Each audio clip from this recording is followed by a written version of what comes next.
days, assistant coach of the Roosters. That's a funny thing to say. Michael Cheika, Wallabies coach for so long, and we're introducing him as Roosters. Again, another bookcase. They all on the FaceTime. They want to show us house. Look at the site. You're in a library, Michael Cheika. Hello to you. How are you, mate? You want to have a look over my, I don't know if it's left or right, and you can see my Jose Mourinho face mask. It's in the very corner. Just about there. I can put it on if you like, but I think the elastic may have broken. Is he your favourite? Oh, back in the day, he was like, he just had like number one, his success rate. When you think he came as a lower level player, was interpreter for Bobby Robson, and then the success he had across different countries and just the way he managed it, and I think he's a star in that era, no doubt about it. Check, it's Cooper. Just to get your take on the current landscape at the moment, both here in Australia and overseas. You played and coached overseas. You've got some business and family ties in Europe. How is that affecting you personally with this virus and also businesses and all those things? What's your take on the environment that is today? Yeah, mate, I think, one of the things that we always, I suppose, take for granted is that things will stay the same, like it's happening as it is. But one of the things you learn in any of those business schools or anything like that is about non-market forces, and how you should provision and how you should prepare for non-market forces. And because we get a little relaxed, we rarely do. But this is classic when it comes to non-market forces. And it's here and it's happened before at different forms. I suppose it's our short-term view that leaves us in a bit of a situation that we're in now. But I have no doubt about the adaptability of human beings and how we'll be able to get over it, mate, and fight it and get out the other side and be stronger as we have over many different challenges. So, stick together and we'll be sweet. Rugby League has got 2 years of television money after this, so there's a backstop. There's and obviously immense popularity, but your main sport, the television deal is done, and it's on hiatus. How worried are you about the state of rugby in this country, which has been in a troubled state for a little while now? Mate, I think that, again, most of this stuff comes back to the direction that's been set, what our end game is, the vision we have for the future. That often guides the decisions of today. And when we're thinking about the process that we've gone through to get to where we are now without a TV deal for next season, it's I suppose, we should have been better prepared in the fact that this should have been done earlier, and that security should be in the bank because it is one of the main funders of the game. Now, in saying that too, still with right stewardship and good direction, I believe that we can come out of it with, obviously, I think there'll be a correction in, I suppose, both the costs and the revenues of the game, and then we'll adapt accordingly and we'll still have a great game coming out of it. I think what we do have as well is international rugby. It's very important. Remember, World Rugby is there. The Northern Hemisphere definitely wants the Southern Hemisphere to play test matches. Every time, to give you a bit of an idea, these are estimates. I wouldn't have the internal knowledge to the pound, but I think every time the England open Twickenham for a match, they put about somewhere between £8 and £10 million in their pocket. So it's a significant industry around test match rugby, and how the ecosystem underneath that needs to be kept alive so that test match rugby can flourish. Mike, ambitions. You're tipping your toe into the NRL at the moment as assistant coach at the Roosters. Firstly, do you want to be an NRL coach? And secondly, what is it about rugby league that you love? Mate, I think we're using the term assistant very loosely here. Right? I'd say helper might be more apt. But mate, I grew up playing rugby league. Obviously, I played ball for the Roosters. Went to rugby league school. In fact, before the game on the weekend where the Roosters are playing at Leichhardt, I texted a couple of the coaches there, said, make sure you have a look around the 50-metre mark. I think I was the first schoolboy to get sent to the sin bin for 5 minutes. Back in the day, in 1984 would have been Commonwealth Bank Cup.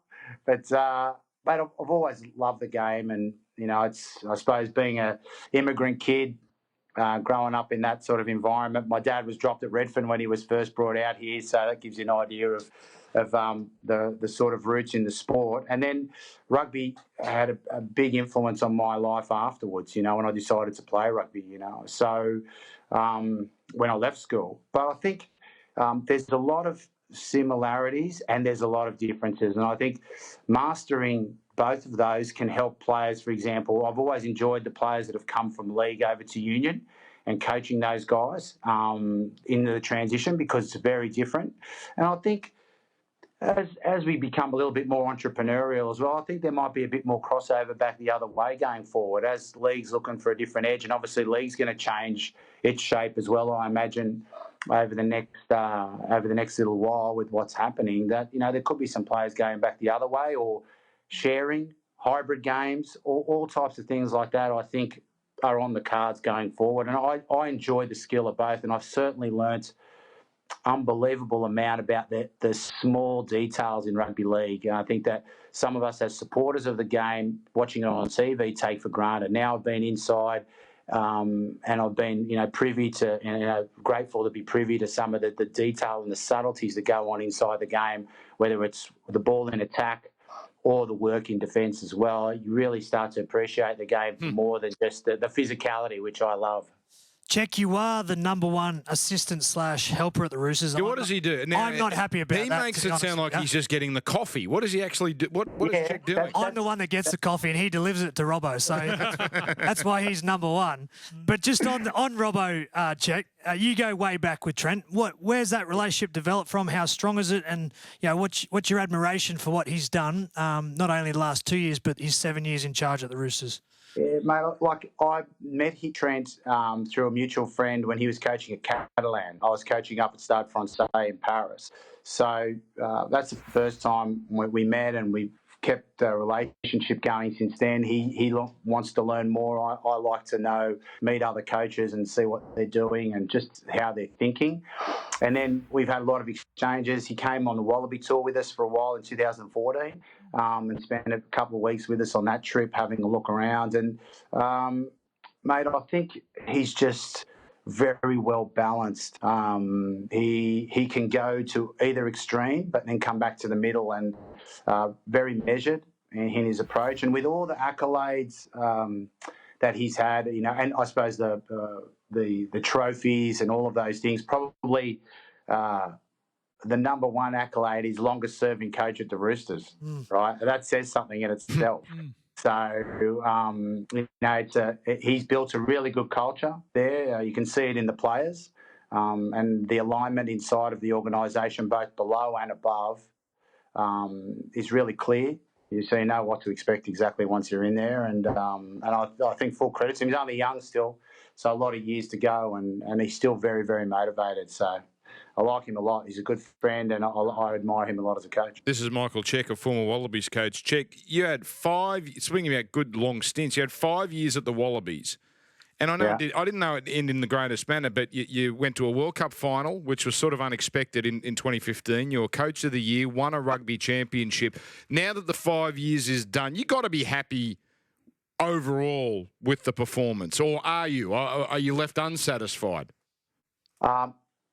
Mate, honoured, grateful, for a kid like me to think that he got the opportunity to coach the Wallabies. I would never have imagined it. I've always been a sort of outsider in rugby, so outside the establishment. So to get that opportunity and I think, considering the circumstances that we've had going on in Australian rugby the last 5 years, we always represented with maximum courage. Sometimes we weren't at our best. Sometimes we had terrible halves and had to make comebacks. And we had some great wins as well. Like even this year, 19, we had a great win over New Zealand in Perth. Our consistency was lacking, but I think that's significant of this. We are. At the end of the day, the Wallabies are a result of our preparations in Super Rugby, and they've been difficult because we've had a lot going on where it was from Perth on the outside, and then players going overseas, etc. The format of the competition.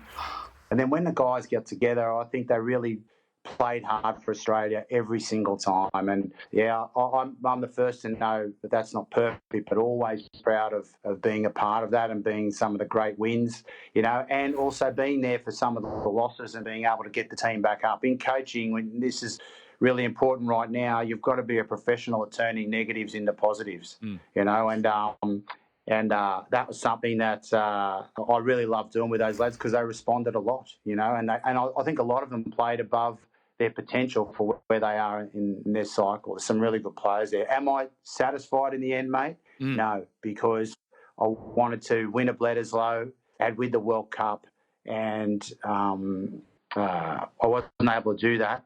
And that hurts me personally, but because I really value the supporter on the street. And I know that that's what they want. I see them when you're coaching your national team. It's very different, right, to club footy in the way that, number one, you're not a recruiter, you're a selector.